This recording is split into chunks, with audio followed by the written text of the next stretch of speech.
Hello बच्चों, आप लोगों ने लास्ट टाइम कौन सा लेसन फिनिश करके रखा है? That is some analytical chemistry technique, है ना। बेसिक एनालिटिकल केमिस्ट्री के ऐसे कुछ टेक्निक्स थे, उसमें छोटे छोटे कैलकुलेशंस आप लोगों ने पढ़े थे, एम्पिरिकल फार्मूले, मॉलिक्यूलर फार्मूले। फिर उसके बाद आप लोगों ने कॉन्सेंट्रेशंस ऑफ सॉल्यूशन के बारे में पढ़ा था, मोलैरिटी, मोलैलिटी, बराबर है, मोल फ्रैक्शन वगैरह आप लोगों ने उस लेसन में पढ़ा था। इसके बाद हम लोग चलते हैं एक नए लेसन की तरफ जिसका नाम है स्ट्रक्चर ऑफ एटम, राइट, जिसे आप लोग एटॉमिक स्ट्रक्चर के हिसाब से भी याद रख सकते हैं। अब आप लोगों को ये बताने की ज़रूरत है कि what is the meaning of atom. ये तो हम लोगों ने पहले लेसन में पढ़ा था। एटम मतलब क्या होता है? It is the smallest indivisible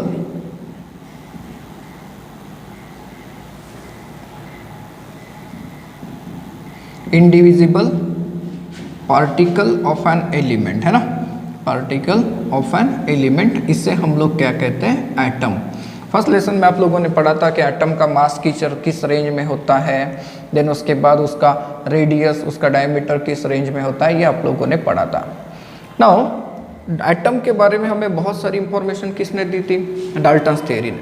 और डाल्टन्स थ्योरी ने आप लोगों को कंजर्वेशन ऑफ मास, ये जो लॉ था, that is law of conservation of mass, ये साबित करके दिया था। लेकिन जैसे जैसे केमिस्ट्री आगे बढ़ती गई वैसे वैसे पता चलता है कि डाल्टन्स की थ्योरी के ऊपर भी कहीं ना कहीं ड्रॉबैक आता है, कहीं ना कहीं क्वेश्चन मार्क आता है। वो कैसे? आप लोगों को डाल्टन भाई साहब ने law of conservation of mass तो एक्सप्लेन करके दिया, लेकिन क्या आप लोगों ने कभी ऐसे फिनोमिना को एक्सपीरियंस किया है कि अगर हम लोग किसी सरफेस को रब करते, जैसे फाइबर की चेयर पे कोई बैठा है और आप लोग उसे कपड़ों के लट से मारते हैं तो उसमें थोड़ा सा करंट जनरेट होता है।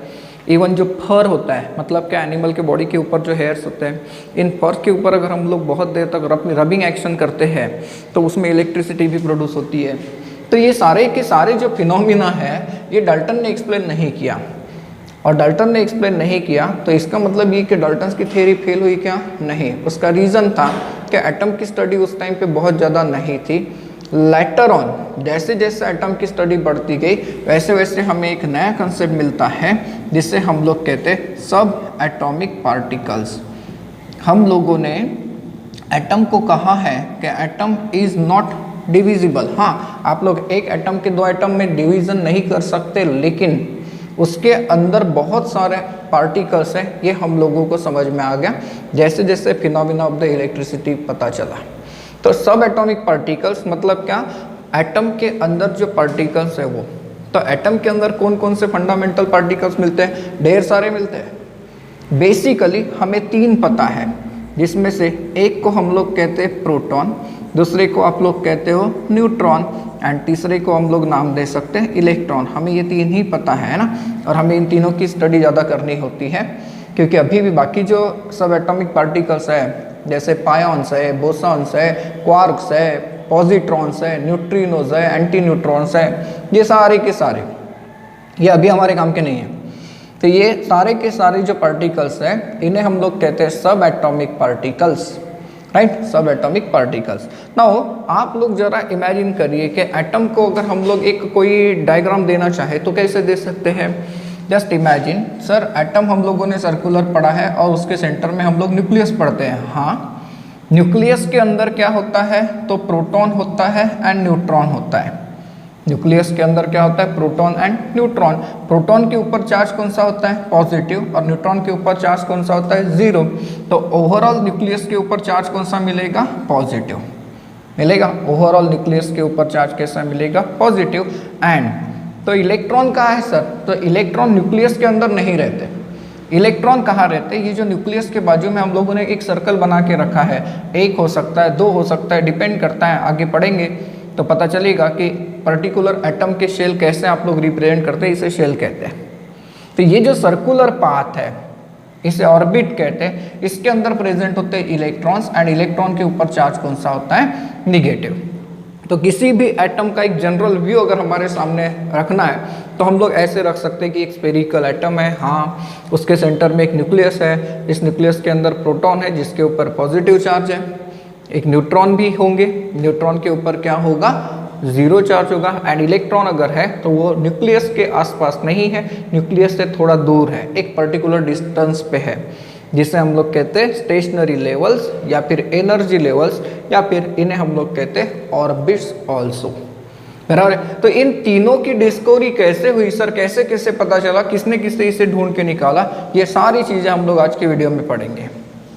अब पहले चलते हैं डिस्कवरी ऑफ इलेक्ट्रॉन की तरफ। मैंने आप लोगों के सामने एक छोटी सी डायग्राम बना के रखी है, हालांकि मेरी ड्राइंग काफ़ी अच्छी नहीं है, आप लोगों की काफ़ी अच्छी ड्राइंग होगी। ये जो डायग्राम है एक छोटी सी ट्यूब के समान है। इस एक्सपेरिमेंट को कहा जाता है cathode ray tube experiment, and ये जो एक्सपेरिमेंट था ये परफॉर्म किया था बाय द साइंटिस्ट जिनका नाम था जे थॉमसन। क्या नाम था? J Thomson. अब इस जे थॉमसन ने क्या किया, एक ट्यूब ली जिसे हम लोग कहते हैं cathode ray tube. Means what, ये देखिए यहाँ पर दो इलेक्ट्रोड है, एक इलेक्ट्रोड ये है जिसके ऊपर नेगेटिव चार्ज है, दिस इज कैथोड। यहाँ पर एक पॉजिटिवली चार्ज इलेक्ट्रोड है, दिस इज एनोड। नाउ यहाँ पर जब हम लोग करंट पास करते हैं तो थॉमसन को ये ऑब्जर्वेशन मिला कि कैथोड से कुछ रेज निकलती है। कैथोड से क्या निकलती है? रेज निकलती है। ये एनोड की तरफ ट्रेवल करती है, और जब एनोड के पीछे जाती है, एंड इफ, यहाँ पे देखो दो कंडीशन है, दो एरो, दो पाथ्स मैंने लिखे।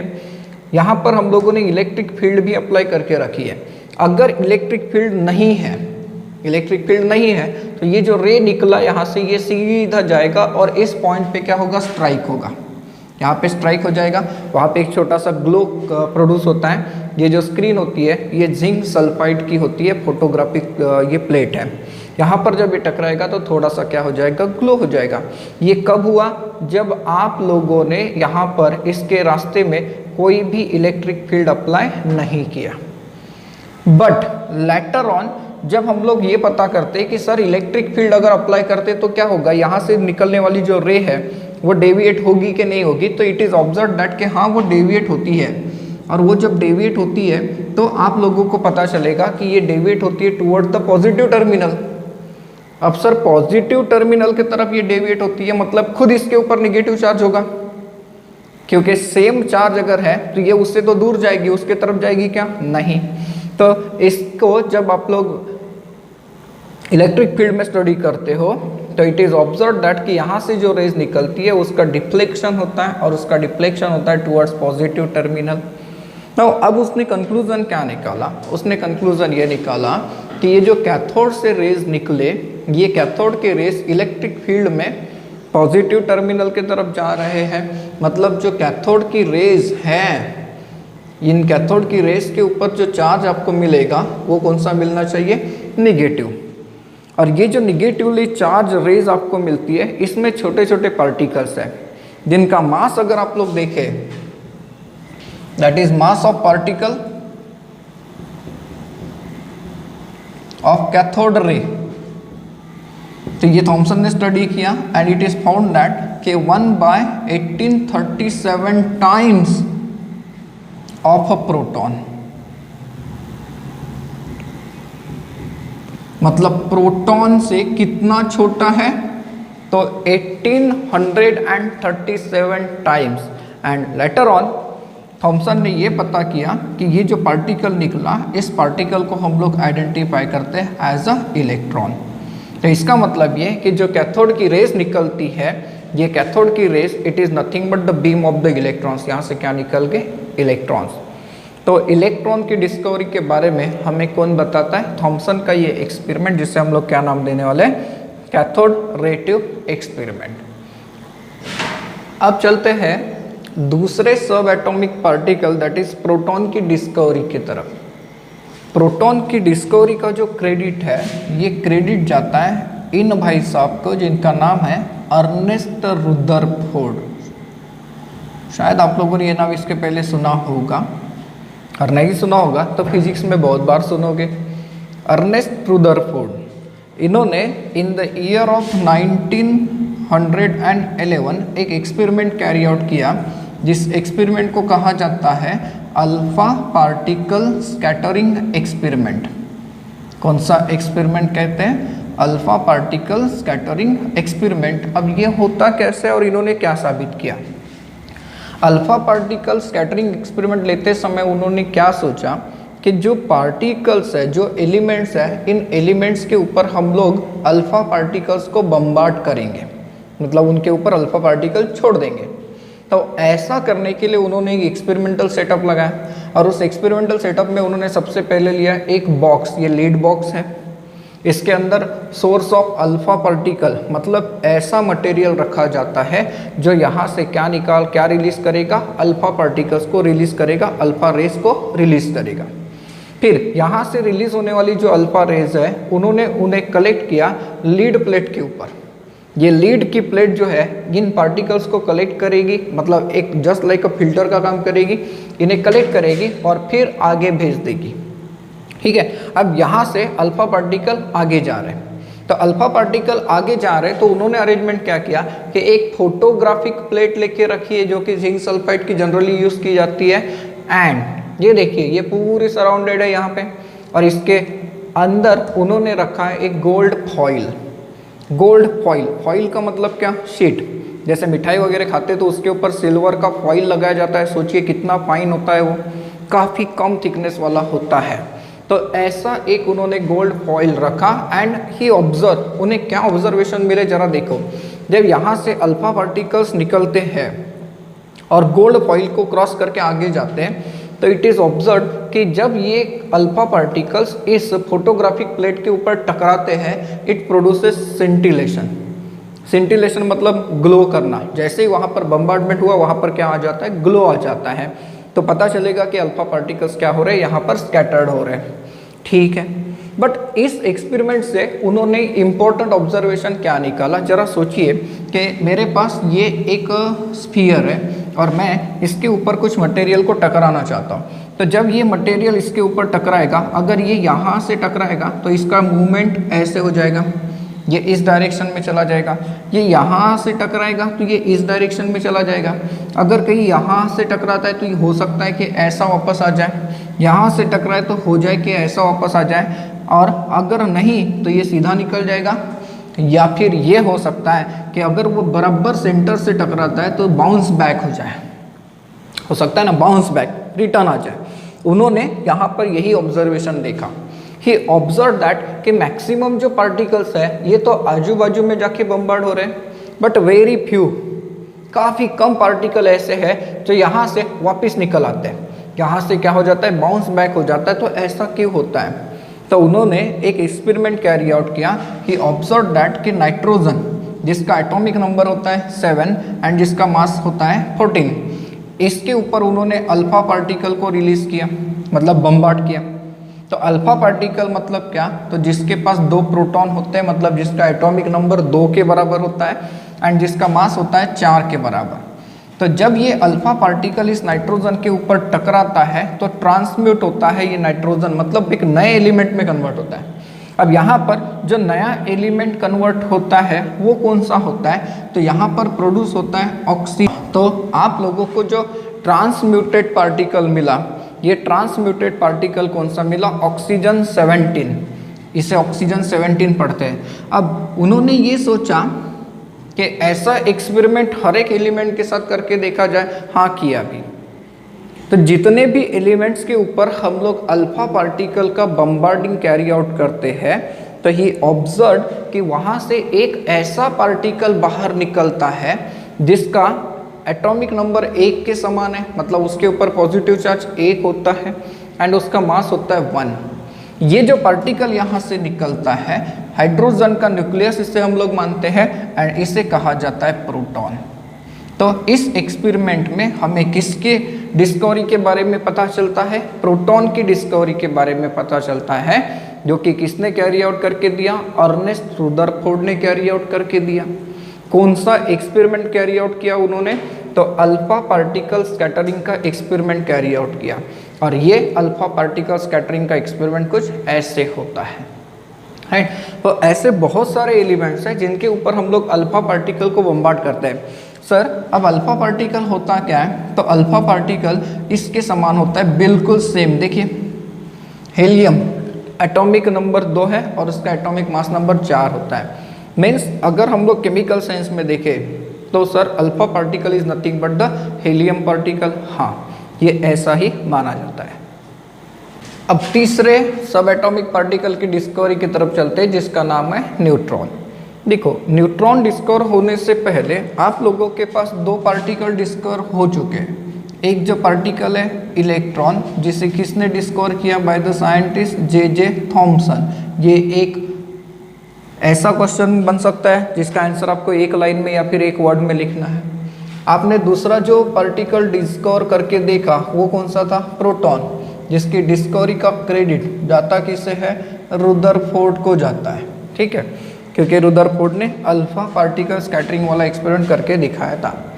उसी टाइम पे रुदरफोर्ड ने एक कंसेप्ट रखा कि 1920 ईयर्स में रुदरफोर्ड ने कहा कि एक ऐसा पार्टिकल हो सकता है जिसके ऊपर कोई चार्ज ना हो।